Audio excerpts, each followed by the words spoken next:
Hello. Thank you very much, Jill. For those of you who are new, I am Ben Schmerler. I'm the Director of Strategic Operations here at DP Solutions. I spend a lot of my time focusing on what products and services we should be offering our clients, the processes we should be implementing to make our clients successful. And a lot of this, as it might not surprise you, has to do with security and making sure that we can avoid major incidents that can really derail things. We need technology to be productive. We need technology to help support the goals of our organizations and get us to where we need to go. But these threats that are out there really can derail that. So it's important that we have a serious discussion about what threats are out there and how we can kind of detect, prevent them, be proactive, and avoid those major catastrophes. And that's what we're going to get into today. It might not surprise you that in the space of this webinar, we're not going to get to every last possible thing that could be done. But this is an overview of where we need to go. And again, at the end, we're going to have some good Q&A. And if we want to talk offline, we can go into specifics about how this stuff might impact you and your team. There it goes.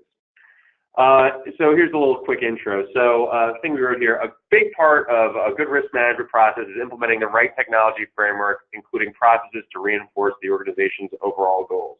You know, we've talked about this stuff in the past when it comes to process and approach, but a big part of this is actually implementing tools, implementing stuff that supports the organization's goals. So we have to ask a few questions to do this. What kind of investments do we need to make in prevention and detection? What suits our organization and what doesn't? What kind of prevention and detection solutions are going to fit the systems and processes and data we use as opposed to someone else, because these answers are not going to be the same from place to place. It could vary based on compliance standards, the type of data you're using, the environment you're in, the personnel in place, etc. Piggybacking upon that, what makes sense for our organization specifically? So if I'm talking to an office that maybe has 5 people in it, we're going to be having a much different conversation than if I'm talking to an organization with 1,000 people. We can't implement the same kind of risk management program, the same kind of technology framework for 2 dramatically different organizations, even if they have the same basic mission. And really the fundamental question with this is what provides a return on investment for risk management. So when we decide we're going to implement, say, patch management, I can create a clear return on investment. Just look at what happened in Baltimore City. Had they patched out the flaws, if it was even possible, to deal with the ransomware that they're experiencing, the return on investment would have been so significant, because by making a simple tweak to software, we could find that an entire incident would have been avoided. The repair costs would be gone. The downtime costs would be gone. The productivity costs would be gone. What are those tools that will provide that return on investment for your organization? So before we even get into implementing tools, one of the big mistakes is that people just start putting stuff in. They just start, why do you do this, this, this, and this? But before we even get to this point, we have to make a few assumptions. And we've talked about these assumptions before in other webinars. But again, we can have specific discussions about how we might approach this for you. But before we implement tools, we should have already performed a workflow analysis. We need to know what our team is doing, how things actually flow within our organization. What do we do? What are our processes? What are our people? We've identified sensitive data storage locations. So we understand what is sensitive to our organization for whatever reason, whether it's a productivity thing, whether it is a compliance issue, whether it's a matter of legal liability or business liability. And we know where that data sits and how it flows throughout the network.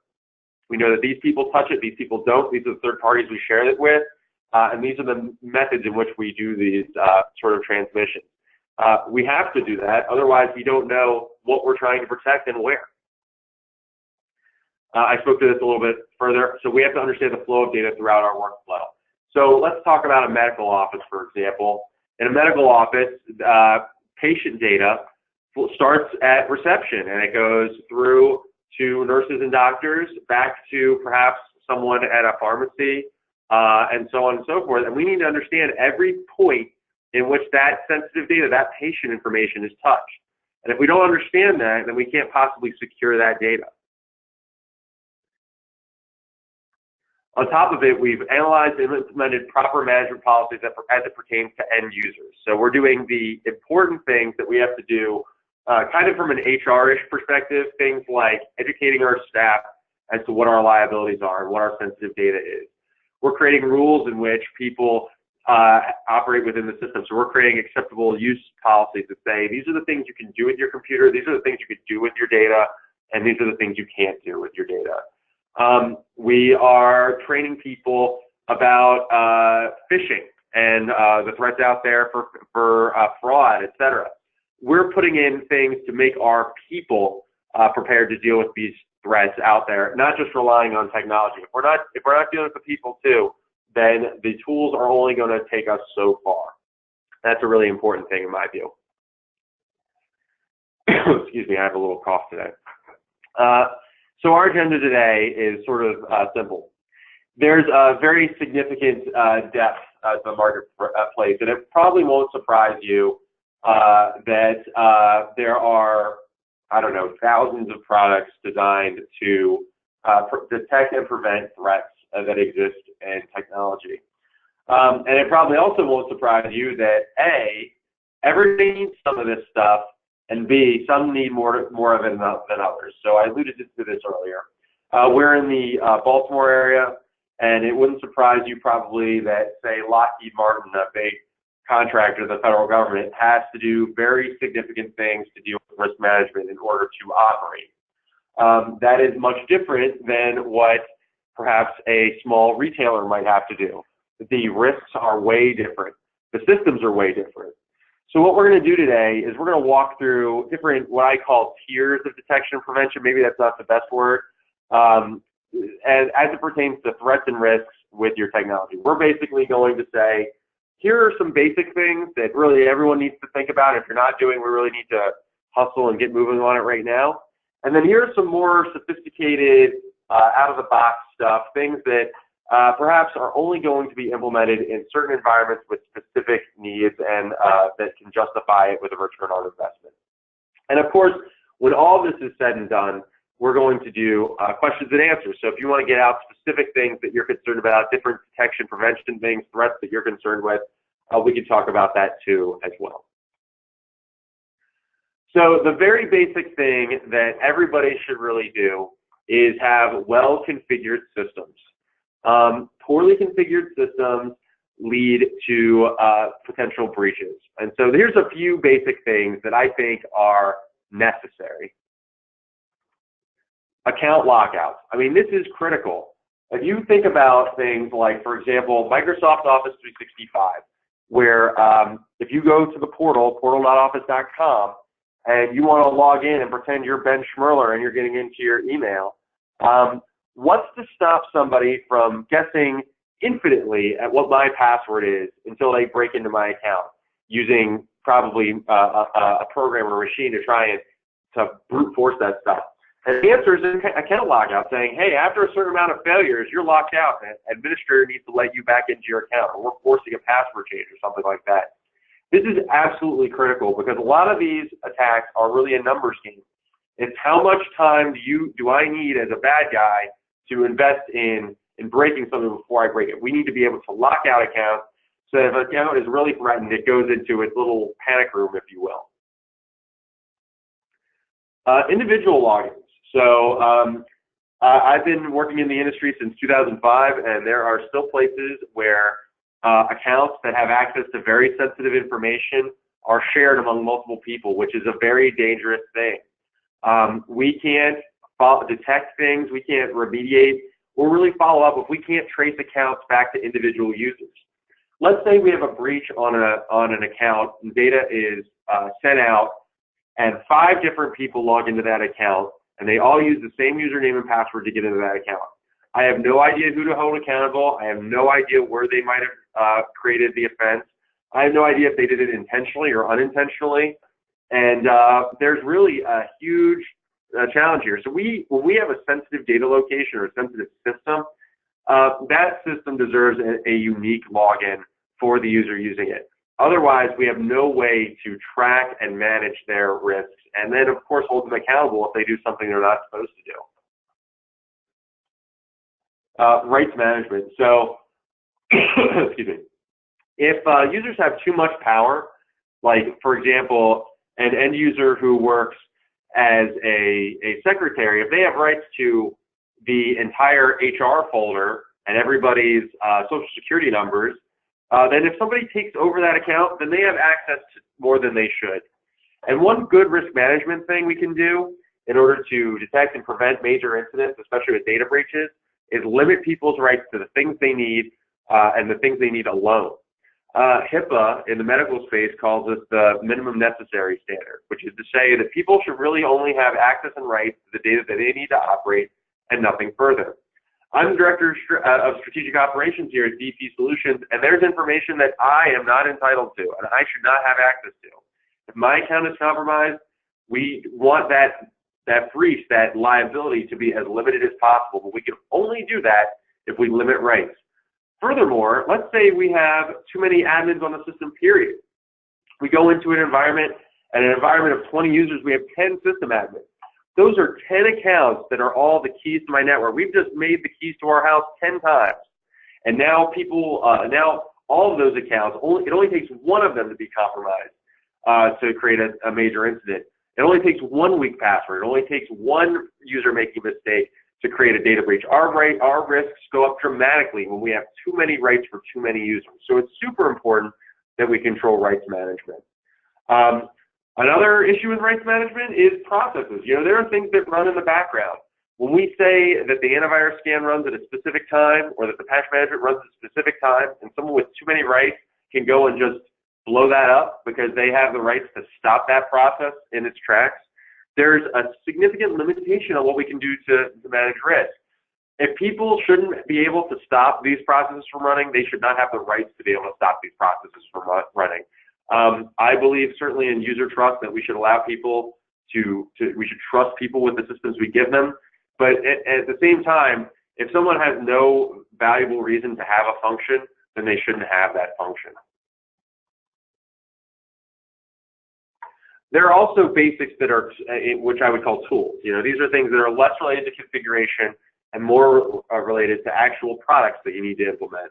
And these are just a few, but I would say in 2019, these are basic things that certainly in the business space that everybody needs to have in order to prevent their system from suffering a significant cyber incident or data breach or whatever. Patch management.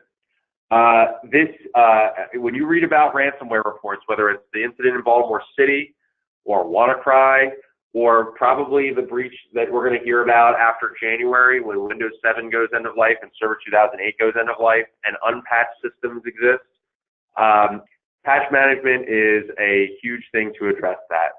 So a lot of the exploits and ransomware incidents are targeting specific flaws in software, specific flaws in, say, Microsoft Windows or Adobe Reader or Google Chrome or whatever. And the software companies, Microsoft, Google, et cetera, they issue patches to deal with these vulnerabilities. If you patch those vulnerabilities out, then when somebody tries to exploit that vulnerability, it doesn't work. That only helps you if we have a good patch management system in place where patches are run regularly, they're implemented, there's monitoring in place to ensure that those patches are run, and that it's run on a basic schedule so that we're always staying on top of things. It's hard to have 100% patch compliance. We don't expect it, but we want to get to that 99.99% level as much as we can so that if a threat does come, that they're basically blocked just by merit of patching of a system. So it's super important. If you don't have patch management now, please get in touch with us so we can talk about how we can implement a patch management solution for you. I think it's very critical. Another area of this is antivirus. So this looks at these exploits, you know, say, CryptoLocker or ransomware in a different way, which is now we've got a system in place, a virus is now within our network, and this tool is the antibodies. This actually stops the virus in its tracks from doing something. It stops it from reaching that exploit. So there's a hole on a system, and a virus is looking to impact that hole. Antivirus can stop it like an antibody would in your body. I think it's quite obvious that you need updated, managed antivirus today. It's more important than ever, and this is for PCs and servers, but also mobile devices and other devices where they could potentially have viruses and malware installed on them. Also a perimeter-based firewall. So when you're in an office, a good practice to have is you might have one internet connection, say from Comcast or Verizon, and all the data that comes in, your browser searches, your web searches, your emails, your software as a service thing. You go to your QuickBooks Online, or you go to your electronic medical record system, or your client relationship management system, or Salesforce, or whatever, and you're accessing this data via the web. All that data is traveling back and forth between your device and the host somewhere else. And the perimeter-based firewall is controlling that flow of data so that when somebody says, hey, I'm a bad guy from Eastern Europe, and I'm trying to get into your system, and let me in, let me install this worm, or let me install this ransomware in your system, a perimeter-based firewall, a good one, will block a lot of those points of entry. If it's configured right, if it's suitable for your organization, etc. It's critical that these things exist. They exist certainly on the data centers end too. So if you have Microsoft Office 365, they have perimeter-based tools that exist to prevent people from intruding on that network that makes that environment safe for you. So you should have it on your network. Obviously, you don't do the same thing that maybe a Microsoft does, but you should have a firewall that's suitable for the type of work you do. It's definitely the type of thing that has to be spec'd because it's a very technical device and it focuses, there's a lot of factors that go into picking which kind of firewall you implement.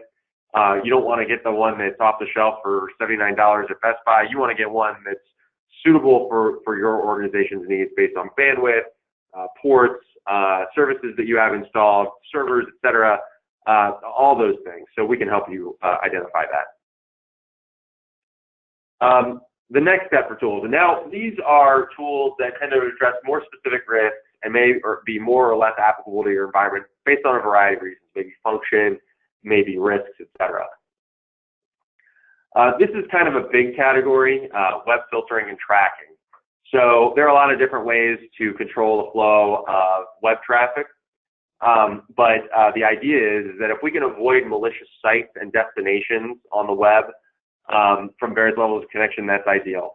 One thing we could do, for example, is let's say you are going to malicious site X, and we have something in place that as that traffic routes and your computer is trying to reach that destination, if something on the roadmap, the GPS, if you will, which is what we would call DNS, is trying to route you to that site. If that routing mechanism says, nope, that site's no good, we're closing this exit on 695, you never get there and you never experience the threat. So good web filtering can help you avoid those sorts of things. Not only that, if we can track it, we can know where those sites potentially are, where people may have visited that were infected if we did have an incident, so on and so forth. There's a lot of ways to achieve this, and there are different types of services. We have to be careful, of course. Browsing the web is an important thing. It's part of our productivity as an organization, and so we have to be careful as to not implement web filtering and tracking that interferes with business. So we are going to be jumping in the pool a little bit here. It's just that we want to make sure that we're not jumping into the deep end or where the sharks are. We want to be jumping into the safe part of the pool where the lifeguard's watching. Authentication management, including multi-factor authentication. In the 2019 world of phishing and social engineering, this is super critical. We need to do anything we can to make sure that the people logging into our services, whether it's, and let me click just to get the animation here. This is a major threat in 2018. Anything that we can do to avoid allowing people to get into our sensitive accounts is really important. If you ever go to a bank website these days and you enter your username and password, there's a good chance, I know it is for all the banks I use, that it may send a text message to your phone, or it sends you an email to your personal account asking you to verify something, Or you might have an authenticator, a little app on your phone that you pull up and it says, enter the 6-digit number on your phone. You might use a product that we recommend called Duo. Duo is a multi-factor authentication solution that pops up a little buzz on your phone and lets you press a button that allows you to log into the system. These things are very nice because it says, well, if your password is cracked, but you don't have this third-party thing, something that you have and only you have, we can't be 100% sure that it's you accessing that system. Your username and password can be broken, but something you hold on you, like your cell phone or a token or an email that comes to your specific email address, is something that you're more likely to have than somebody else. I implement multi-factor authentication in my personal life for things like my online gaming platforms or my banks or my investment things or my income taxes that I do, because I want them to be abundantly sure that it's me logging into those websites. Where do I not use multi-factor authentication? Sites that I maybe not care as much about. If I'm just doing cat pictures on my Facebook site, maybe I don't implement multi-factor authentication there because if someone breaks it, they have access to whatever.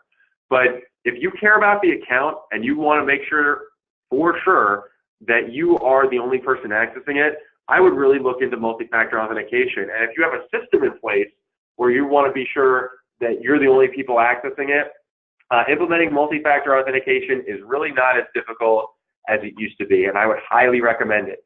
Multi-factor authentication reduces breaches dramatically.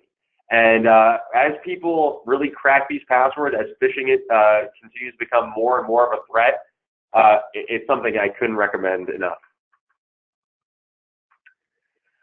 Email detection and prevention. So we gave this its own slide because email is the #1 entry method for an intrusion, bar none, especially today.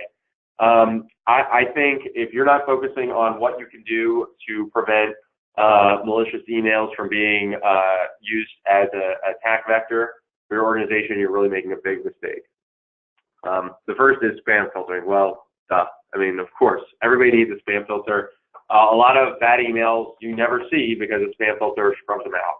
And these are kind of obvious emails most of the time, but a spam filter is mostly good at getting them out. I say mostly good because spam filters are not perfect. They're not smart like a person is, where if a person looks at an email, they generally know whether it's real or not.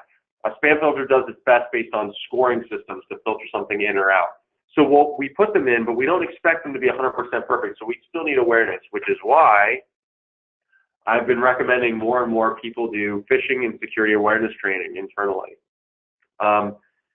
People need to have the tools and the ability to be able to look at an email and say, this is what makes a phishing email. These are the red flags that are in place. You know, for example, when I do a phishing test, and I did one last week for a client where I created a fake Panera Bread free coupon, and it said, hey, this is Panera here. Click this link, and you can get a free sandwich next week. And I caught some people, and I used a fake domain name and a fake link, and the link itself, if you hovered over it, had a false domain on it, and it was misspelled and had all these little signs on it. But I still caught people. And the lesson is that we need to create a culture of skepticism and awareness so that we know what it is we're trying to protect, but also these are the types of threats that I could see every day. And I need to know as an end user, not a security engineer, but as an end user, what threats are out there and what I can do when I see them, and God forbid, what I do if I'm impacted by them, so that we can minimize the impact of these major threats. Phishing is such a big deal today.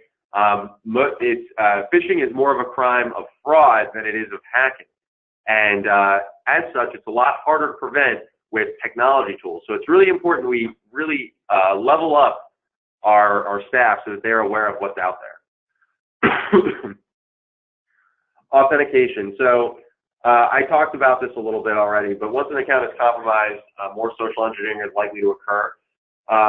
And so I think for email systems, especially those that are facing the cloud, we really should be having some sort of extra authentication measures. It's not just for the fact that we don't want people into our email. Sometimes if somebody gets into an email account, They're using it not necessarily to cause an impact to that account, but to use the trust of that account to attack other people within the organization. So if somebody compromised my account, Ben Schmerler's account, and I went around DP, and then whoever's pretending to be goes around DP Solutions and starts saying, hey, everybody, I want you to click here. I want you to click there. I want you to do this. Download this attachment I sent you, all this other stuff. That user could pretend by pretending to be me, could make a significant impact on the safety of that organization because of that trust relationship. So we're talking about email. I think multi-factor authentication is a must, especially as it moves to the cloud. Mobile device management. So we can enforce security rules and policies as devices connect to email servers so we can limit organizational exposure and risk. If I'm allowing somebody with their personal iPhone to connect to my company's email, I want to make sure that their device is patched so that account can't be compromised or be read. I want to make sure that there's a lock on that phone so that someone can't just pick up the phone and type whatever in and then read all my sensitive emails. I want to make sure that it's a supportable device, that it's not a device that isn't known to be insecure, so that once they connect to my email, that we've created a hole in the network because they've used their device. Mobile device management solutions do a lot of the things we do with traditional, say, Windows-based systems like patches, updates, security policies, etc. But on the mobile space, on the Apple iOS space or the Google Android space, etc. So I would say that if you have users that are using especially personal devices to connect to company data assets, we should really consider mobile device management. The good news about this and multi-factor authentication, a lot of these other solutions, is that they are scaling down much better than they used to. The products, they have a little bit of cost to them, of course, but they're not as expensive as they used to be. They're not as hard to implement as they used to be, and they're not as intrusive as they used to be. So I'd really recommend it. And I would say, I would say that any solution as it pertains to mobile device management, multi-factor authentication, the small pains we have opening up an app or paying a small monthly fee is much, much, much less than dealing with the consequences of a security incident. Those security incidents will make you want to open an app. It'll make you die to open an app. I use the authentication apps for my things, and I've had accounts compromised in the past, and I don't hesitate to use that stuff because that minor little inconvenience makes me feel a lot better and lets me sleep well at night. There's also more sophisticated network detection. So these are solutions that are very, very powerful, but they require more analysis and resources to determine fit. Sometimes they're required for compliance. They're not going to be a fit everywhere. But in environments that are particularly sensitive, we need to have more to fight attacks as they occur. So one of these things is logging. So as events occur on a network, logs are created that are recorded and tracked, and this can often work throughout the network. So it's going to do it on every PC, printer, firewall, mobile device, wireless access point, you name it. They create logs, and they send these logs off. And these logs should be used to provide insight into what may have been happening on a network. What files somebody accessed, when they accessed it, what changes they made, etc. Those logs are like the cameras that you see in the little upper right-hand corner that track everything that happens, right? But the other piece of it is a little bit different, right? There's no point in having cameras unless you have the security guard actually watching the cameras and acting on it, which are security engineers. That's where intrusion detection comes in. So depending on the nature of an intrusion detection system, they will look at things like logs, like other things, and actually look for suspicious incidents and say, hey, wait a second, the recording on this video doesn't quite look right. Maybe I need to check out this thing, and maybe there's somebody breaking into the building. That's what intrusion detection is. Intrusion detection is like the security guard looking at the cameras. But as you might imagine, the cameras without the security guard are a lot less valuable. And having a security guard without the cameras is also has limited value because the security guard can only do so much without actual visibility. This is, as I can say, as you can tell, it's a little bit more sophisticated, but in the right kind of environment, this can be crucial. If you're dealing with sensitive data, maybe controlled unclassified information in the government space, or you're dealing with large volumes of patient data. If you're working in a data center environment, and when I say data center environment, I mean a very significant environment, you want to know every last thing that's happening, and if something starts happening, you need your intrusion detection system, your managed security operations system, to be able to snap into place and say an attack is happening. I don't know why that just happened. Sorry.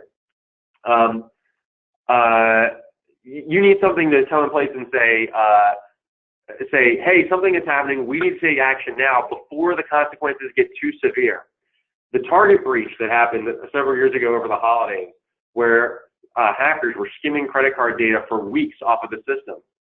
There was logging in place. There was something in place seeing that these pieces of data were being taken away. But nobody really did anything about it, and nobody took action, and so the attack got worse and worse and worse and worse.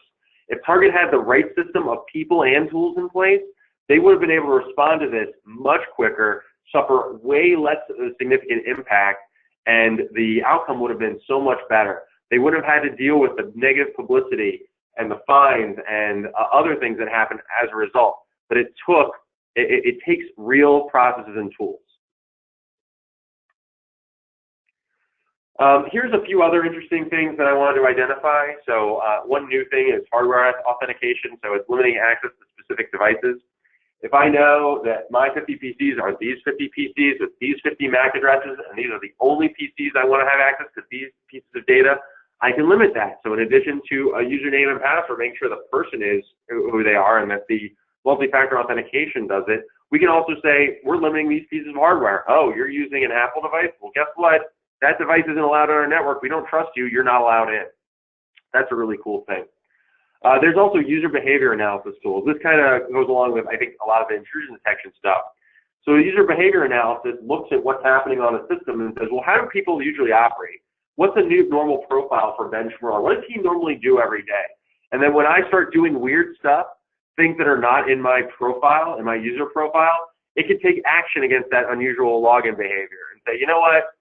This isn't Ben. We're locking him out. This is weird stuff. This isn't what he normally does. He doesn't normally go into the company drive and start deleting things. We're cutting it. We're locking him out. And the worst thing that could happen is that I say, hey, I'm doing my work here. What are you doing? And then we let me back in.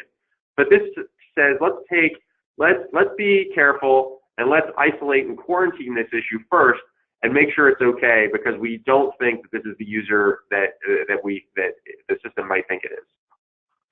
There's also a similar side, which is file monitoring. So this would alert administrators if integrity of files is compromised. Let's say file extensions are changed or metadata is changed within files. Some of these systems will notice this and alert administrators that an integrity of a file has been compromised, and it allows you to take action and prevent further compromises of your files before we have to get into a real disaster situation. This pivots into an important point in the next slide, which is the cloud. I wanted to talk a minute about the impact of the cloud on detection and prevention, because I'm talking about a lot of these tools, and it might sound really intimidating. So before we get into this conclusion, let's talk about the impact of the cloud on detection and prevention. So here's the fact. Most organizations can't build the security that cloud providers can. I don't mean to insult anyone on the line, but I'm guessing that people do not have the resources of Amazon or Microsoft online. If I'm wrong, you can yell at me offline. But the truth is that when Microsoft builds a huge data center with sophisticated state-of-the-art technology and improved, increased, expensive infrastructure, or same with Amazon or whoever, you can't do that. They can. And when you say, I'm going to subscribe to a Microsoft Azure solution for my host, or my Office 365 solution for my email, or whatever, you're buying into a piece of that sophisticated technology that if you said, I'm going to put an email server in my office, or I'm going to put this SQL server in my office, or whatever it is, these are things that it's going to be harder for you to achieve. It's going to be harder to put in those sophisticated controls. File integrity monitoring, intrusion detection systems, these can be expensive. But the truth is that if you're getting into the data center business, you can implement them and put them to scale. When companies build their cloud infrastructure, they increase their own liability. So when Microsoft says, hey, we're going to be a cloud host provider, and we're going to take on all these email accounts and Azure servers and all this other stuff, now they take on a liability to do things like SOC audits and deal with scrutiny that you typically do not want to face. You don't want to have to be able to prove that every little technology thing you're doing is appropriate and test everything and get third-party auditors in and have to do attestations and trainings and spend a lot of money on things that Microsoft and Amazon and other companies and Google, et cetera, that these companies can implement because they're huge companies. They can afford those investments and really are judged based on the outcomes. Microsoft, as a business, has a business incentive to keep their environment secure because they don't want to lose all of that sweet cloud business. The analogy I would use for this is think of a McDonald's hamburger, pretty cheap hamburger. You go in, you spend whatever it costs. I don't really go to McDonald's, $3 or $4, and you get a Big Mac or whatever it is. And you could probably go to the grocery store and buy some ground beef and maybe make your own secret sauce with 3 patties and all this other stuff and build your own hamburger. But it would probably take you longer. It wouldn't come out quite the same, and it would be more expensive. But when McDonald's makes a Big Mac, they can make it super fast, super cheap, super quick, and very replicable to millions of people daily. That's sort of the impact of the cloud, which is that these companies, all they do is build infrastructure. All they do is build environments and secure those environments. They can do it better than you can. And again, this is not an insult to you. This is just the fact that they have a scale and power to build these infrastructures that most people can't achieve. So in conclusion, before we get into Q&A, these solutions are not exhaustive. Over time, they'll evolve. And so it's very important that organizations use business intelligence, including risk assessments, to determine what organizational risks you have and how technology impacts those risks for better or worse. So you can talk about your company and what you do, what kind of data you deal with, so on and so forth. And then what we need to do is say, how does technology support those goals? How does it maybe increase our risk or increase our liability? And where does it reduce these risks? And what can we do to keep making those risks lower and get more productivity out of our technology? We should be looking at technology as a way to make our business more efficient. And these cyber risks threaten that. The best thing we can do is implement good procedures, good tools, good policies, good people to avoid these incidents so that we're always using them in a productive way. And we see technology as an ally, not a liability. Everyone needs to do at least some of this. I'm not going to sit here and say everyone's going to need to do all of this because it's not realistic. There is no 100% risk-free environment, and not everyone, and nobody can do everything. Nobody.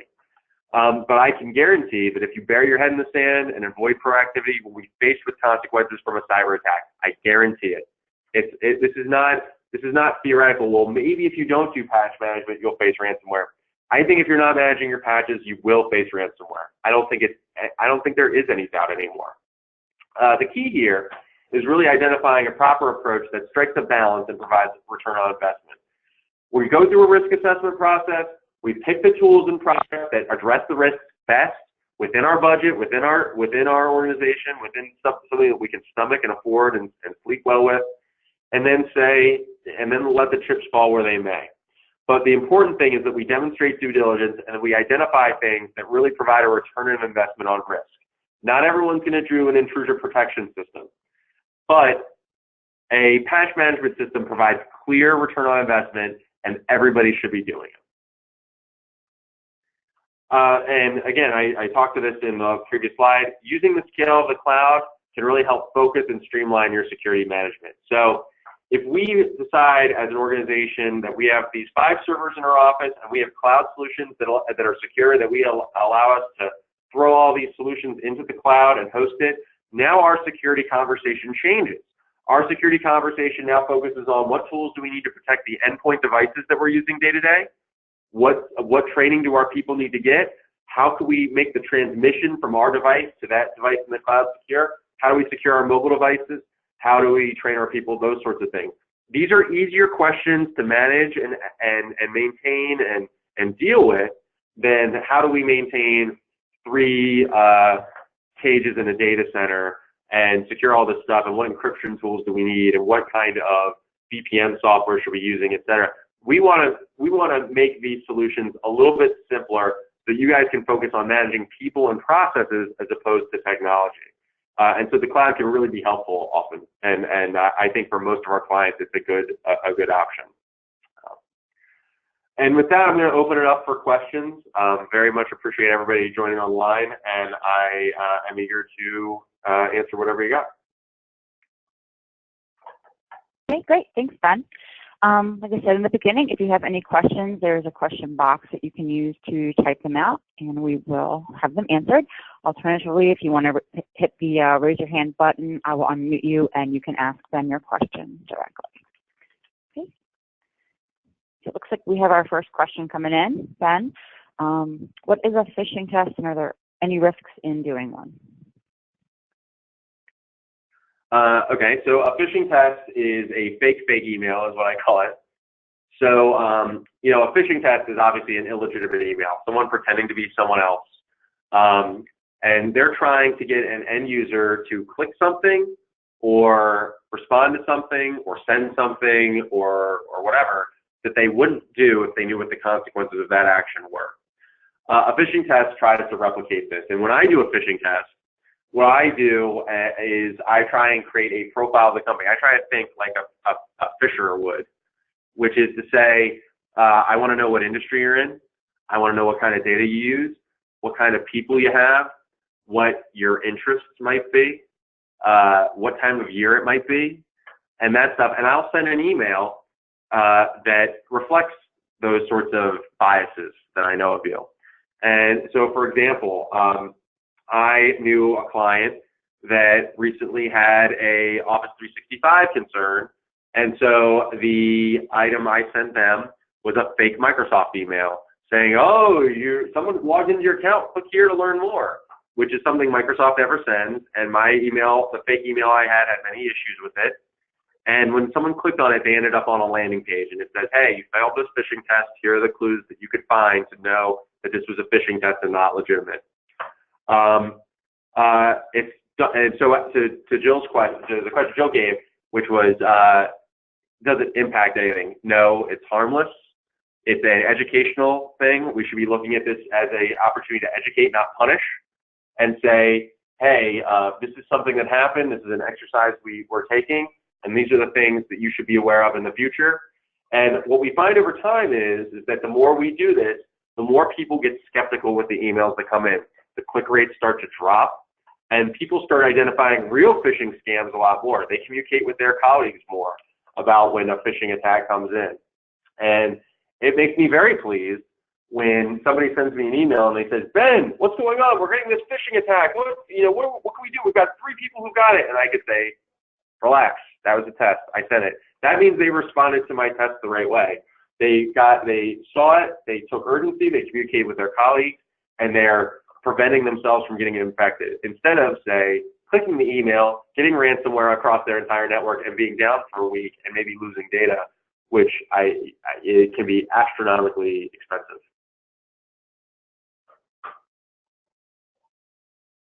Okay, great, thanks, Ben. All right, another question did come in while you were waiting. What do I tell my employees about their personal stuff if we implement mobile device management? They don't want people spying on them. Yeah, so mobile device management is not about spying. We have access to no information on that phone. Essentially, when you implement mobile device management, you set it around, there are 2 things. The only violation of somebody's personal stuff is, say, you have to implement a password. You have to let these apps get patched. You must download these specific security apps on your phone or something like that. Those are the violations, if you were. I don't consider them violations of someone's personal space, but it does not access their personal data. If we, for example, have to wipe a phone, let's say an employee leaves, they're fired or they quit, and we have company data on their phone, it wipes the email that's associated with the company, not their personal Gmail account or whatever. It doesn't wipe their Facebook stuff. It doesn't do any of that stuff. It's focused purely on configuration, tools in place, policies, and the company's data assets, which is usually email and maybe contacts. Everything else is left alone. It doesn't look at where you're browsing. It doesn't look at what your pictures are. It doesn't look at your personal files, none of it. So I know that's a big concern. I would say if it's so concerning that people aren't willing to do that, then I think the rule has to be you're not allowed to use your personal phone for company work, period. I mean, we can't put the person's paranoia about a mobile device management product above the right kind of solution for that end user and for the risks of our organization. We can't, the risks of the organization are too great to not implement it. Okay, hopefully that answered your question. Okay, we have one more question that came in. Says, what are my options for multi-factor authentication and how do I get started? That is, I would probably recommend Duo most likely, but I would say to anonymous questioner, it's going to be kind of a personal question. What we would do is go back and I would say, okay, where do we actually log in? Certainly we would create something on the email end. If we wanted to implement it across the board, I would say we need to see where you do remote access into your system, where you have local access to your system, what kind of devices your people are using, if there are special applications that we can maybe integrate with for something like, say single sign-on. One benefit sometimes of using multi-factor authentication is that after we do that first initial sign-in, we can simplify the rest of the login process so that instead of it being a burden, it can be actually kind of productive, which is a nice thing. Duo is a product we use all the time. It is a great product. We have a lot of faith in it, and